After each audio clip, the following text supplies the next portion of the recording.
Hey everyone, it's Michelle Caruana from Play Cafe Academy and Profitable Play.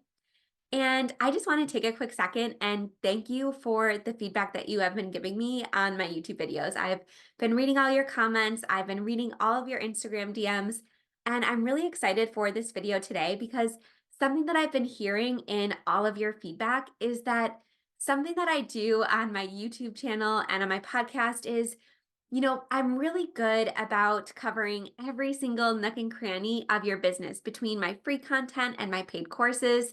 I'm really good at covering the business side of being an indoor playground owner. But something that I do a lot less of and something that I want to do a lot more of in 2024 and beyond is take care of you as a person, the very busy, maybe a little bit burnt out indoor playground owner or prospective indoor playground owner, because the planning and launching and optimizing process can oftentimes be downright overwhelming. And I have talked about that on my channel before, but giving solutions to that side of your life is just not in my comfort zone. It's not in my wheelhouse, especially because I remember when I owned my indoor playground location, we got takeout like 5 to 6 times a week. And that doesn't include all of the questionable, almost maybe expired food items that I would bring home and give my family because I didn't want it to go to waste. And I had already marked it down as shrink. So again, this is not my area of expertise, but I really want to make sure that, again, you're feeling taken care of in all aspects of your life. And on my podcast recently, I interviewed Kelly Nolan, who is a task and time management expert. And the feedback that I got from that episode was so incredibly overwhelming. I heard such positive stories about you guys implementing all of her tips and getting a lot more done and going to bed feeling a lot more accomplished. So in today's video, I wanted to talk about a similar but adjacent aspect of your life. So today I'm going to talk about meal prep and planning. And as I alluded to, this is not in my wheelhouse. So I am very excited to welcome Verona on the channel today. And she is the host of the podcast, Lose Weight with Meal Planning. And you do not need to have any weight loss goals in order to get a ton of takeaways from this interview. But Verona is going to give us some incredibly practical tips today that we can start implementing right now, like literally today, in order to feed our families and ourselves nutritious meals and take care of our health without sacrificing any of our entrepreneurial goals or success and without losing our sanity in the process. So even if you think you don't have time, even if you feel like you're doing okay, I promise you this conversation is going to be eye-opening for you. I thought I was doing pretty good in this area, but Verona gave me, again, so many practical tips that I can't wait to try out in my day-to-day life, like immediately. And just quick disclosure, we had a couple, I guess I'll call it wardrobe malfunctions in this episode, and I was going to edit it out. I told Verona I would edit it out, but she messaged me after we got off of this conversation today, and she said to keep it in because honestly, it just adds to the realness of this conversation. It really felt like I was just on FaceTime with a friend this entire time, and it felt like I just called someone and was like, hey, I'm struggling with meal planning. I'm struggling with providing healthy meals for my family. I'm busy. I'm burnt out. And it felt like it was just somebody who was a little bit further along on their journey and me just giving me this step-by-step process to figure it out. So again, couple wardrobe malfunctions. I edited it a little bit, but I left most of it in. So if you're wondering, yes, Verona did ask me to keep it in, and you'll just have to see what I mean. So without further ado, here is my conversation with Verona, the host of the Lose Weight with Meal Planning podcast, and I have linked all of Verona's information in the video description. Hi, Verona. Thank you so much for joining us today. I'm so glad to be here. So before we dive into today's topic, do you want to get started by letting us know who you are and who you serve? Yeah, my name is Verona and I'm a qualified meal prep coach and I serve busy women, and everybody's busy, right? But I serve busy women, specifically mums and small business owners and entrepreneurs who are so good at putting themselves first, everyone else. Well, actually, no, we're not good at putting ourselves first, are we? We put ourselves last. And we put everyone and everything else above ourselves. And that includes people, parents, children, everybody apart from ourselves. So that is who that I serve. Awesome. And I'm so happy that we were able to connect because I feel like this is exactly what we need to talk about, especially because it's the new year. And I know a lot of us have goals around health and nutrition and things like that. So again, I'm really excited for today's topic. So before we dive into the good stuff, can you tell us a little bit about how you got into this? Because I always find this part so interesting. Absolutely. For me, it was a culmination of things, but for me, it was people pleasing. I subscribed to People Pleasers Express. You know, I graduated from school, from college, university. I got a degree in People Pleasers Express. And the biggest thing was, like I say, being there for everyone else. But when it came to my turn, not one person said thank you or said, are you all right with that? Do you need help with that? And I think that's what happens when you become a people pleaser. You do it out of a sense of some, not everybody, but you're doing it out of a sense of validation. I want you to notice me. And being a Christian, it happened a lot in my younger ages. And I look a lot younger than I am. I'm now 40. So being in that space and that age where, oh, wait, hold on a second. My hair extensions fell off. What? That is fun. Oh gosh, that happened to me at school. And when I used to work with the children and young people, I used to work in a behavior school. And what do you call it? I'm gonna actually record this, put this in the podcast. Um, he was cracking up, he was crying. I used to work with children with behavior needs, and it fell off literally as I was talking. It fell off and rolled to the side. He was in fits of hysterics. Of course, he found it funny, but I found it humiliating. Okay, That is so funny. let me continue. So I literally had to pause there because I've got on some extensions and it fell off. And I'm like, oh my goodness, how cringe and how embarrassing. There is actually an Instagram reel about that. And it happened to me. But anyway, we will continue with my story. I got into People Pleasers Express and just got into a point where I was always busy doing things.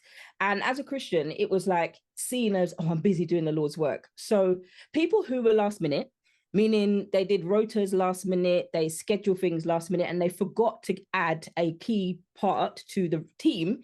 And it's like, oh, who can do this? I know Verona will do it. And lo and behold, I would do it every single time that they asked me. They had no notice. It was almost like dropping everything at a hat. And of course, they didn't say thank you. And it kind of got into that pattern where I started to resent doing anything, not just in church, but also in work environments, in the corporate world, etc. But from people pleasing and being angry and being lonely, it got to the point where I was like, okay, nobody's there for me. So I know the one thing that is there for me is food. So this is where I began to personify food. Food became a person. Like you go to somebody, a friend or a family member or a partner to kind of, you have that conversation with. This is what happened with me in food. Of course, that led to neglecting my health, and then it cue a 10-year battle with gut health issues. Every time I went to the doctor, they could never find anything that was wrong, but I refused to accept that it actually was my diet. That was the one that was causing the issues. I refused to accept it because food had a role to play in my life. And I don't know if you've ever seen Inside Out, and any of you who are fans of Inside Out, there is a number 2. There's a sequel coming out. But Inside Out basically is, and I'm not going to spoil it if you haven't seen it. So it's a film where you've got this character and something happens, a key change in her life happens. And then we are actually seeing how she reacts to it in the real world. And then we also see her emotions played out in her head. It's quite a good film.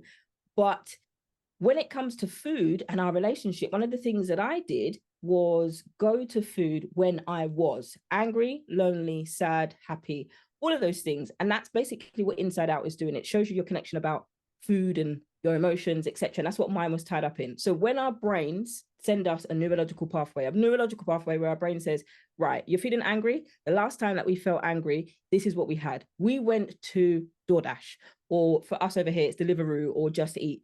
And then it made me feel better. So it would send those signals to me to say, right, this is what we need to do in these situations. Of course, this is where weight gain happens. And this is where the whole addiction to food and everything happened for about almost 20 years, almost 2 decades of my life, literally half my life of just being addicted to food. And it wasn't until I actually found the root cause of this, that was rejection, that everything was able to be found out. And I was able to find out what the root cause was. And I said, this is now where I can start to work on it. I had counseling, and one of the best counseling sessions I've ever had. And that's when I started to seek ways to heal my gut. And I still don't get it twisted. I still had, bouts with diets, restricting my food, cutting out sugar, doing all of the things. I even done a popular, and I won't say the name, but I've done a popular MLM that has shakes, and concoctions and a whole library of workouts. And yeah, that was supposed to make my eating habits go away, but it didn't. It made it worse. And that happened for a number of years until I was like, no, you need to have the counseling. And for me, becoming a nutrition coach was almost like taking my mess and turning that into a message to other women, the type A type of women, the busy women who dare not ask for help, even though even though we know we need help, we don't ask for help. So helping you make meal planning, make healthy eating simple, that isn't restrictive, that isn't in diets, that isn't in any of those restrictive things. That's awesome. And I can absolutely relate to that. I'm also, I check all your boxes. I'm type A, I'm a people pleaser. And I also had to seek, counseling for a lot of those same things. Mine manifested in different ways that were probably equally unhealthy. But I think a lot of my audience also struggles with that. And I know a lot of people listening fit that same, kind of description that you mentioned because, a lot of us, we use those qualities in positive ways for our business. But again, we were kind of chatting about this offline a little bit. A lot of times we put so much of that energy into our business and we neglect ourselves. So thank you so much for sharing that story. And, assuming that, we're all working on going to counseling and addressing these deeper issues, the next thing that kind of comes up when I'm speaking to my audience about this type of thing and when I'm working on it myself, a lot of the things that come up is time and figuring out, okay, I understand that I need to take care of myself. I understand that I'm being really neglectful and I'm pouring everything I have into my business, but I don't have any time, right? That's always the first thing that people say. So can you talk to us a little bit about how we can figure out how to balance nutrition and taking care of ourselves and our families as well? Because a lot of us are parents with, the challenging schedules that our businesses often impose on us. Absolutely. And I think I'm going to say something that might ruffle a few feathers, but I'll quantify it. That is one of the biggest things that I hear when it comes to being healthy. And it's interesting why health is the very first thing to go or to be put to the wayside. And the things that we're working on or working towards, excelling, I want to meet this month, I want to excel this target, I want to do this in Q1, 2, 3, or 4. I want to be able to do this, I want to earn this goal, I want to do this for my family. But if we're neglecting our health, how can you do all of those things with your family? No matter if you've got the highest roster of clients that you've ever had or whatever it is, if you're the ship of your business, if you're running on empty, then your business could potentially be no more.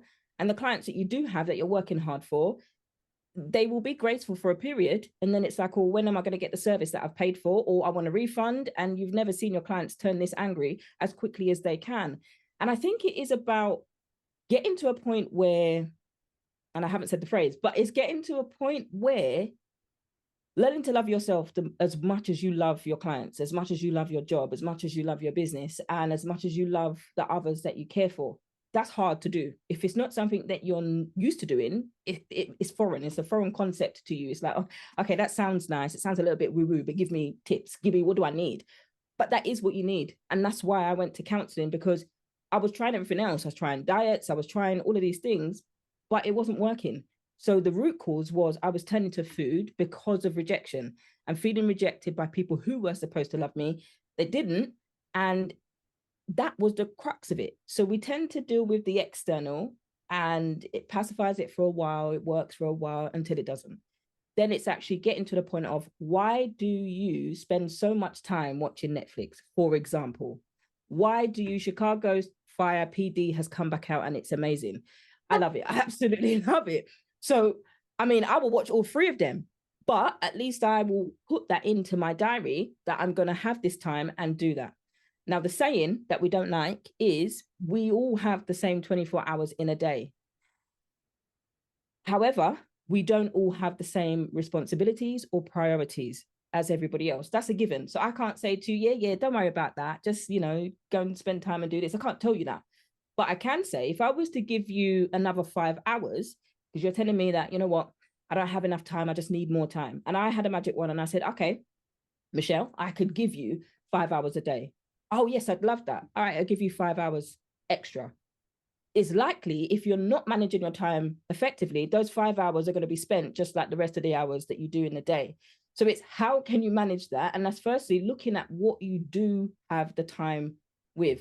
Some of my clients love me doing this activity. Some of my clients are not my best friend when we go through this activity because we're pointing out things that we're not comfortable with. We will literally go through hour by hour what you do.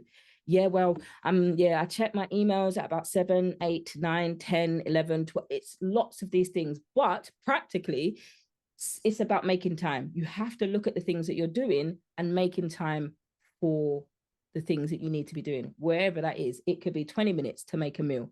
It could be 5 minutes for breathing work. There are apps that can, and I was on a podcast that was focused on 5 minutes of self-care and breathing. So it could be any of those things, but it's about making time for the things that we need to make time for. It's a very, very, very well used saying. People make time for the things they want to make time for. But it's true.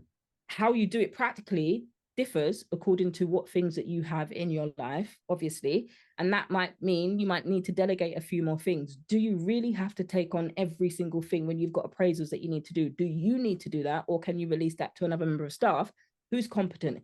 If they're not competent, then it might be trying to look at who can take over when I may not be here, when I need to take vacation.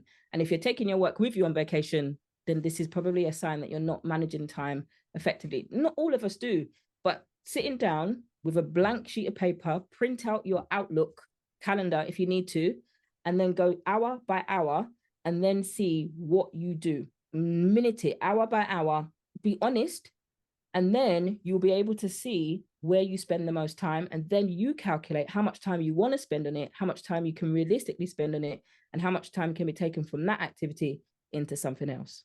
I love your time management. I love that you talked about how that's a big misconception and a big barrier for people when it comes to meal planning. Are there any other misconceptions that tend to come up when you start talking about this with people? I mean, the time one is the biggest one. And another one is that it takes too long. Meal planning will take too long. And just to quantify this, I used to hate meal planning. I absolutely used to hate meal planning because of this reason, or the next reason that I'm going to share. But I never liked it because the image that I saw was I would scroll Pinterest and I would see recipes, have every intention in the world to be like, oh, that looks nice. I'm going to cook some of that. And I would have a beautiful board. To this day, this board still exists in my old account. However, when you click on the link, the picture looks great, but you're taken to a blog.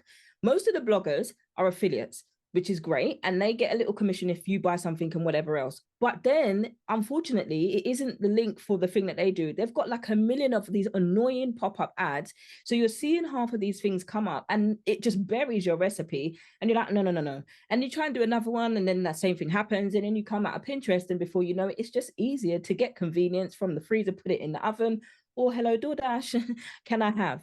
And it's just easy to do that because that's complicated. It takes out all the stress. Who needs to be dealing with the stress? Or you open up the fridge and it's like, wait, what's for dinner? No, close the fridge. I do something that I'm happy with, that I'm comfortable with, that I know I've done it. And for me, also, let's not forget the wonderful influencers, the fitfluencers, the personal trainers. I used to be a personal trainer. All of those who make the meal prep look great. For me, it looks like chicken, broccoli, and rice every day, every single day, eating the same thing. And sometimes you feel like you have to be, Master Chef. I'm not going to say Gordon Ramsay because that's, touch and go. But you feel like you have to be Master Chef to be able to cook this. I have to have these skills to be able to cook that. I'm Caribbean and rice is a staple at everything. Christmas, we had rice. Sundays, we have rice. Saturdays, we have rice. Every day, we have rice. And if we come to a party and there's no rice, believe me, somebody will say, where's the rice in the cupboard? Or they'll send someone to go and get a packet of rice, put it on the fire. And by the time we're all ready to eat, there's fresh rice. So it's always there. Can I cook rice? No, absolutely not.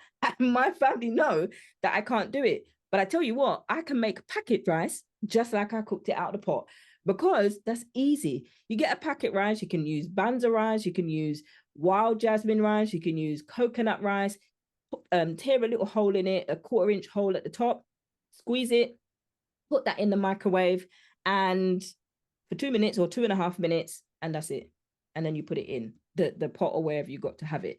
That's convenient. If you've only got the time to do that, do that. Yes, there might be people who'd be like, well, that's not healthy. Okay, that's not. But for me, I can't cook the rice to this day, even in a rice cooker. It's just not my thing. So My point here is sometimes we put way too much pressure on ourselves to try to be the best when we don't have the habit locked down yet. If rice ain't your thing, don't cook rice, cook pasta. I boil the kettle, put the pasta in there, and then make it al dente. That's how I like my pasta. Not too hard, not too soft, but that's it. So you get to this habit, or you get to these things by practicing it and getting better. I don't want to try that with rice. I've tried. We give up. But another reason that, or another biggest misconcept, another, what's the word? The biggest Myth misconcept, or there we go. misconception, yeah. Myth, there we are, is meal planning. You have to eat the same thing. And that's one of the biggest things that I didn't like with meal planning, because literally all I saw was the same thing: chicken, broccoli, and rice. But I tell you why it works is because if you're somebody strapped for time, having the same meals all week, or yeah, all week, you pick 2 dishes or you pick 3 dishes and you have that throughout the week. If you're somebody who says, I don't have time, this absolutely saves time. If you're somebody like me who likes variety, then you're swapping and swapping. My meal plan to this day for the last 5 years has been Monday, Tuesday, Sunday, I do my meal plan. Monday, Tuesday, I've got the same foods. So I might swap what I have for lunch on the Monday and have that for dinner on the Tuesday. Wednesday, you better believe I'm ordering out. Thursday and Friday, I will have another set of meal prep. So Wednesday and Monday are the 2 days that I cook, because it keeps things variety, it keeps things fresh. And then if I want something on takeaway on a Friday, I have a takeaway. I've lost almost a stone. So I've lost 13 pounds by meal planning alone. And I used to be a macros coach. Yeah. I used to be a macros coach and I used to weigh out my food. I love it. Macros is great when it's great, but when it isn't, forget about it. I used to plan out my macros, plan out this, plan out that. I've lost weight, meal planning, no weighing a single thing, no scales, no have I hit my macros, have I hit my proteins, have I hit my carbs, I've gone over my carbs, none of that. Just simply planning my meals and enjoying the foods, enjoying takeaway and balance. It's okay to have takeaway. If you don't have takeaway, great. If you don't have convenience, that's okay. You don't have to. For me, this is what I like. And it doesn't mean I have that every week, but I've got balance. And that, for me, is able to knock that misconception that I need to have the same thing every single day.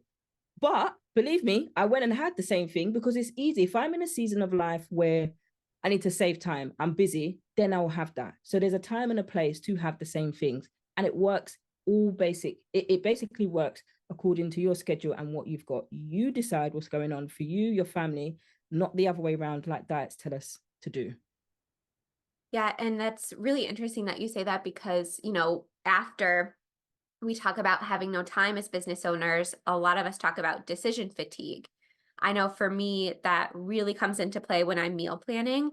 I will, open a browser, I will get out my cookbooks, I'll get out my spreadsheet, and then I'll say, you know what, I just don't want to decide. I've already decided a million different things today. My brain, I just want to shut it off. I just want to know, okay, this is what we have every Monday. This is what that means. That's what we're going to have this Monday. So does that ever come into play with your clients as well? As in the decision fatigue. So a lot of them come from that whole open up the fridge, what do I make? But sometimes if you look a little bit deeper, you might have eggs, you might have some milk, you might have some bread, some onions, some tomatoes, and some ham or chicken. Get out all of those ingredients and make yourself an omelette. I'm not saying you have to have a perfect omelette, because even when I try to flip an omelette, it crumbles into scrambled egg, but still eat it. In that case, you can have some toast with it and then eat it. Breakfast for dinner, great. Great. If you're somebody who stresses about things, it's about having things that make it easier for you. Secondly, to limit the decision fatigue is planning in the first place. So you could plan a consult, you could plan, an outdoor event, or you could plan outdoor activities for the month. It could be themes, whatever it is, just as it comes to you to plan those events. Now we're taking those same skills that we do every single day and applying it to meal planning. So one of my clients who is a busy entrepreneur and she's got children, this is what we did. She came to me and she said, I don't want to track any of those macros. No, don't get me to track macros. I just want to eat healthier for my family. How can you help me?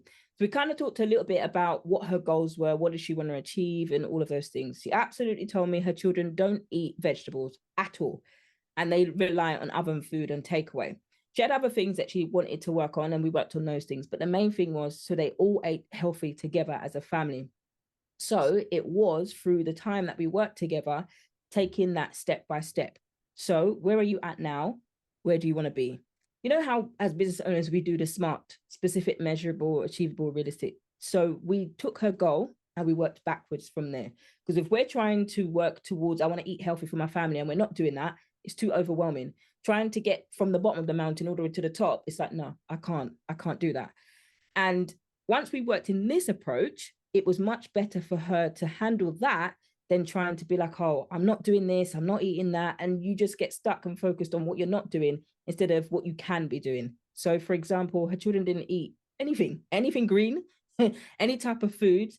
So it was slow things that could be done today, small things. So years later, she still sends me images of her children just eating lettuce from the bag, like nothing else on it, no condiments, no ranch, nothing, just lettuce leaves, because we simplified it and made it applicable to her family.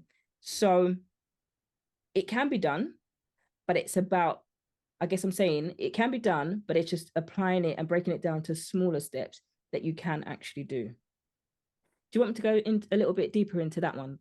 Sure. So for example, how did you get started in that, the baby steps process of getting her from the bottom of the mountain to the top? I'm curious, even the first step.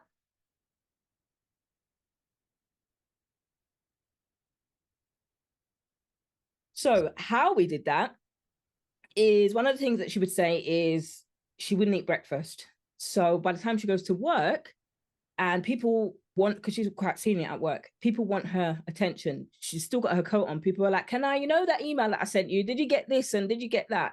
Let's sit down and then get to me. So we actually put that in her plan. Actually, if you're somebody who doesn't, sorry, It's okay. it's time to throw this away and change my hairstyle. That's what it is.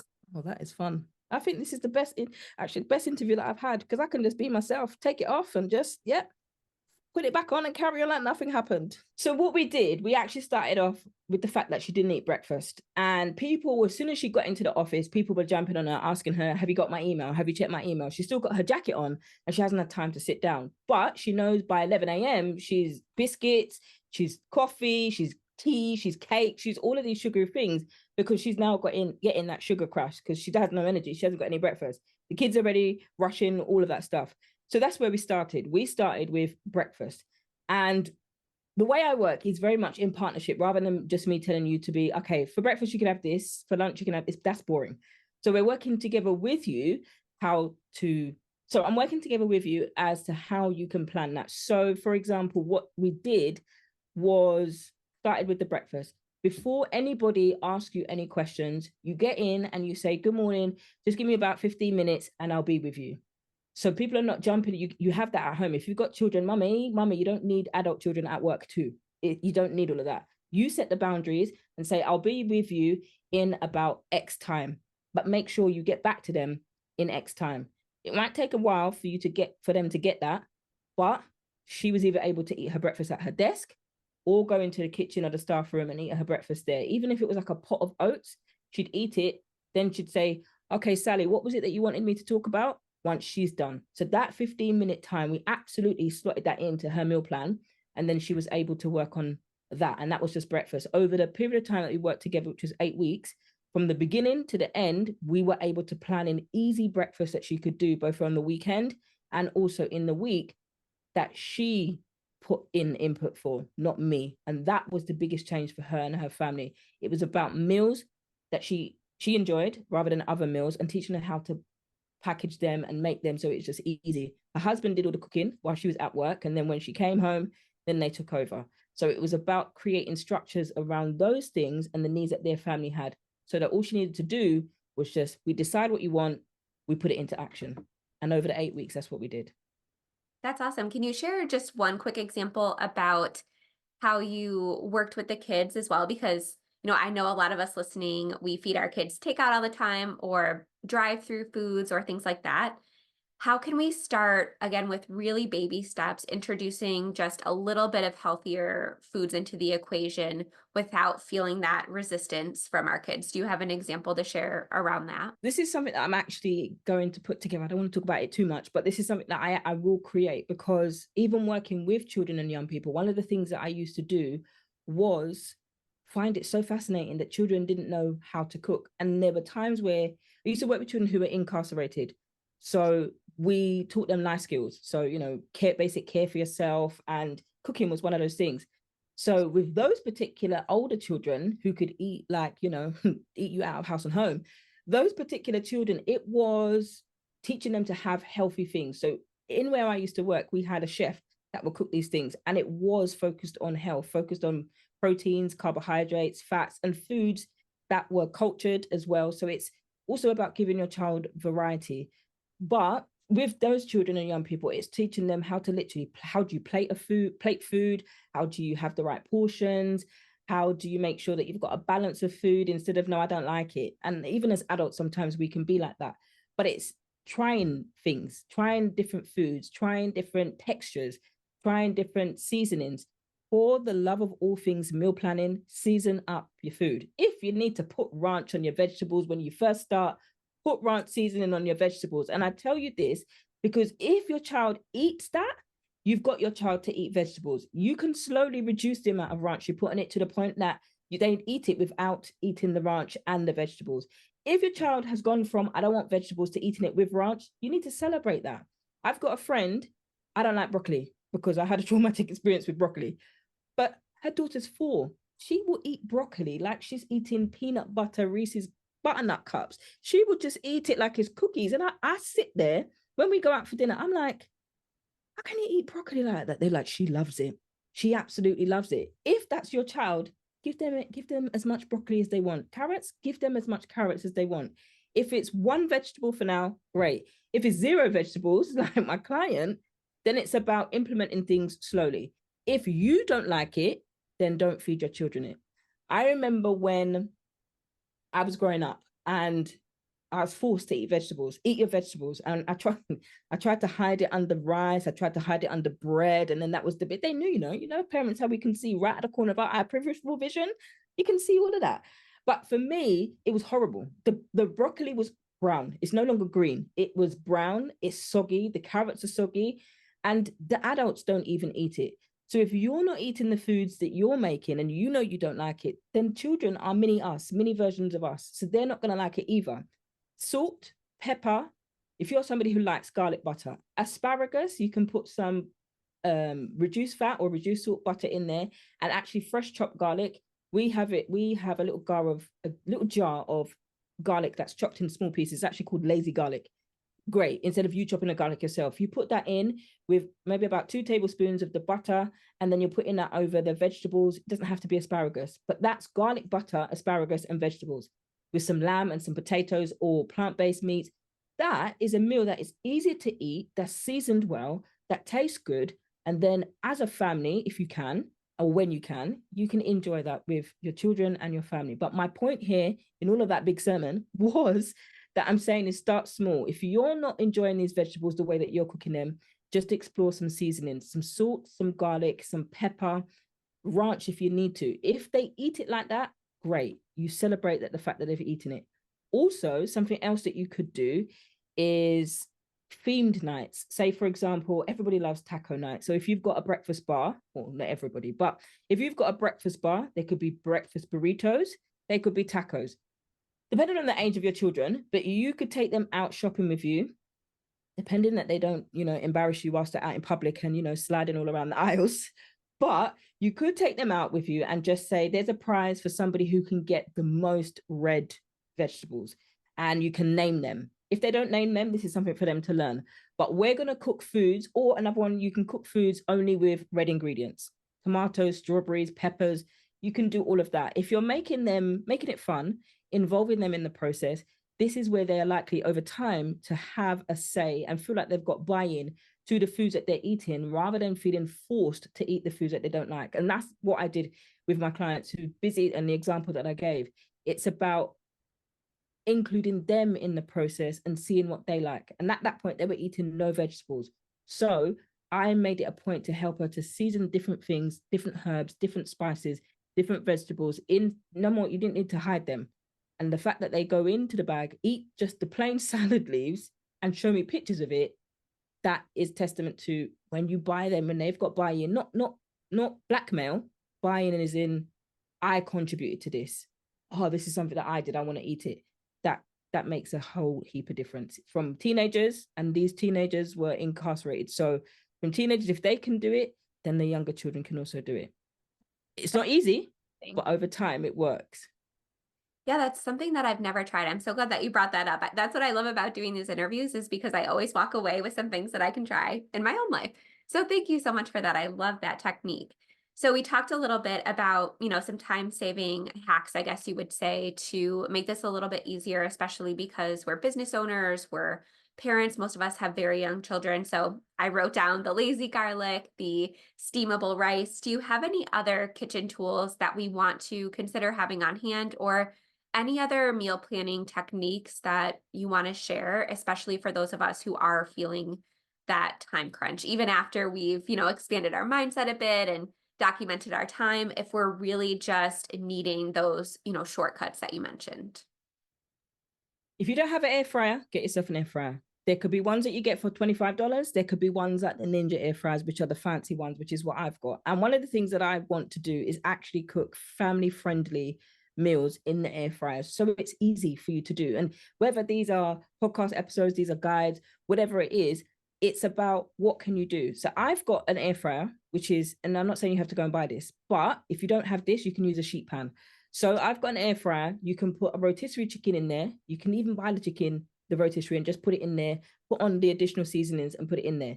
You can cut up some courgettes. You can cut up some red peppers. You can cut up some potatoes, some green beans, and season that up with some olive oil, some salt and peppers, and some garlic. And then maybe add some chicken seasoning over the chicken. And what else can you put on there? Even some honey. Some people are like, honey, listen, I'm giving you my best ingredient secrets over here. So you can add in all of those things and put that in the air fryer. And the air fryer that I've got is quite snazzy.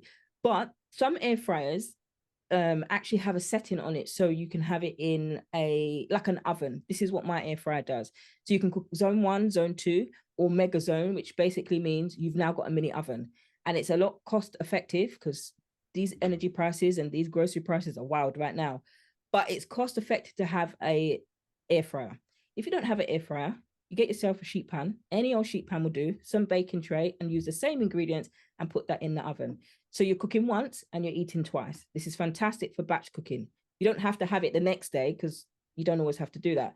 But you can freeze that, and there are guidelines to follow for things like lamb, poultry, as to how long that you can freeze them for. I can't remember the name in the US, but they are, I can't remember the name, but they're like Ziploc bags, but they're more expensive. I use all of those and I just put the date on there and I freeze those.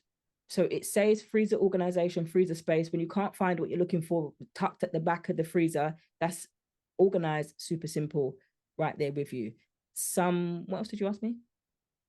I Tools, asked didn't you, you? well, I asked you about the tools and then just any other meal prep techniques for those of us who are at the bottom of the mountain, who are, just wanting to make those first couple baby steps. So one of the biggest ones is cook once and eat the whole week. That's the easiest one to do.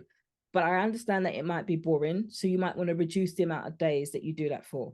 The point is, when it comes to meal planning, if your goal is you want meal plans done for the whole week, just start with one day. My client started with breakfast, then we went on to lunch, then we went on to dinner, and then we included snacks. So you could do breakfast for one day. And a lot of our sessions was, what breakfast are you going to plan for the next 2 days? That's exactly how I went on my sessions. Making it small is a lot more achievable and celebratory for you. And then it feels like, oh yeah, I can take another step up the mountain and I can do this because it feels easy for me. Another way is, like I said, if you have convenience foods, to include that in your meal plan. I did a group coaching session recently. Somebody invited me in. Most of the women in that group already had so many tips that they were doing. So I encouraged them. I said, you've got a wealth of knowledge in this group already. All you need to do is combine who you've got around you and then do meal planning days. There was women in there that came, even through the snow, they came and delivered like baskets of stuff that were essential. If you have that, absolutely do that. You could do bring and shares around in your indoor playgroup areas. You could pick somebody, it could be themed, it could be Caribbean, it could be Chinese food, it could whatever cuisine. If you're somebody who likes cuisine, do a cuisine themed night or a week. There's something that was on social media where they would have these parties and everybody would be dressed in a particular color and bring snacks that particular color. So sweets that are purple, and everybody bought sweets and snacks that were purple. That's the same thing that I'm trying to get the children to do, to bring them to eat vegetables. But that's the same thing that you can do when it comes to your meal planning to make it easy. I'm only going to buy purple foods. This is an example. You don't have to, but I'm only going to buy purple foods. So that's eggplant. That could be beetroot, obviously not together. But you see how it gets you thinking, oh, what other things could I do? I could add chicken to that. I could add tofu. I could have tempeh. I could have seitan. I could have mushrooms. Don't sleep on mushrooms, friends. Oh, they are so good, especially oyster mushrooms. So there are varieties that you can do that you can eventually get to. But I've said a lot. All I know is when you start small, if meal planning breakfast, you can have an egg McMuffin. You might get it from the big yellow M, but make it at home. Make it with bacon, make it with egg, make it with the English muffin, put that in foil. You can freeze that, and then you've got breakfast done for the next 2 days. Overnight oats is something that you can do. PB&J overnight oats, do not sleep on it. I don't like peanut butter, but in the oats, come on, somebody. And that is super simple. The kids can get involved in that. You add some oats, add some milk. You've got some chia seeds if you want to make it really healthy. Put the peanut butter in, a tablespoon of peanut butter, put the tablespoon of jam, and then you can top that with some fresh fruits. You close that in a mason jar, one of the ones with an airtight lid, and you put that in the fridge, and it needs overnight for it to prove. I did apple overnight oats the other day, and then you take it out, that's ready for you to go. If you're somebody who doesn't like it cold, take it out a couple of hours before you're ready to eat it. You can take that with you to your office, whether it's at home or wherever you got to go, you can take it with you and then eat it there. So these are some very, very simple things. Tacos, we've got shrimp, chicken, plant-based. What else can you have? Any lean protein. If you think of your plate like this, so half of your plate will be filled with vegetables. A quarter will be filled with a lean protein, that's plant-based and meat-based. And then you've got complex, what do I say? Half vegetables, quarter protein, and carbohydrates. Bands of rice, bands of pasta, potatoes, vegetables, lots of different things. If you're thinking of a plate, this is the idea that you want to get. So you're cooking one protein, one carbohydrate, one veg, and then you've got snacks. So these are ways that you can do this. And to get started, plan the meals that you would like to have, then go shopping for those things. Don't shop and then plan. If you've got, right, I want tacos this week. What tacos do I want? Shrimp tacos. Okay. Do I want to do this? Or do I want to add this? Or do I want to take her at that? You've got that plan, then you go and get that. You save money because you buy what you need, and then you make the food that you've got. Or if you don't want to make them, ask Chipotle. Chipotle will send you a box. You choose your box, your family size box, then you can freeze the leftovers. Don't forget to mark on it when it was cooked and when it was made, and then you can cook that, and then you eat that. There are so many different varieties. Once you know how, and you've got a plan for yourself, this is where I say you stick with it. And then once you get comfortable and confident with that, then you can expand. You can do the whole week. You can do the whole month. You can do 2 months. But we're starting off with one thing that we struggle with the most. And then when we get good on that, then we expand. That's awesome. I love that way of thinking about it. It's starting small. So for those of us who feel the same and are really excited about getting started and want to learn more, where can we go to learn more about you and what you do? So the website is vanutritioncoaching.co.uk, and the podcast is Lose Weight with Meal Planning. Awesome. Well, thank you so much. I really appreciate you joining us. This was so helpful. When I go back and edit this conversation, I'm going to write down all of the tips and all of the notes because I can't wait to implement them myself. So thank you so much. This was such a fun and refreshing conversation. Thank you so much. I hope it helps. All right, that wraps up my conversation with Verona, the host of the Lose Weight with Meal Planning podcast. I hope you found this conversation fun and practical. I know I did. And again, I apologize for the wardrobe malfunctions, but I thought it was fun. And again, it just showed how real this conversation was. And I appreciated Verona for letting me leave it in. So if you have any questions for Verona, please feel free to comment below this video. And I have also linked all of her information in the video description. If you have a recommendation for a topic or a guest expert interview, please also let me know in the comments. I'm always open to suggestions. All right, see you soon.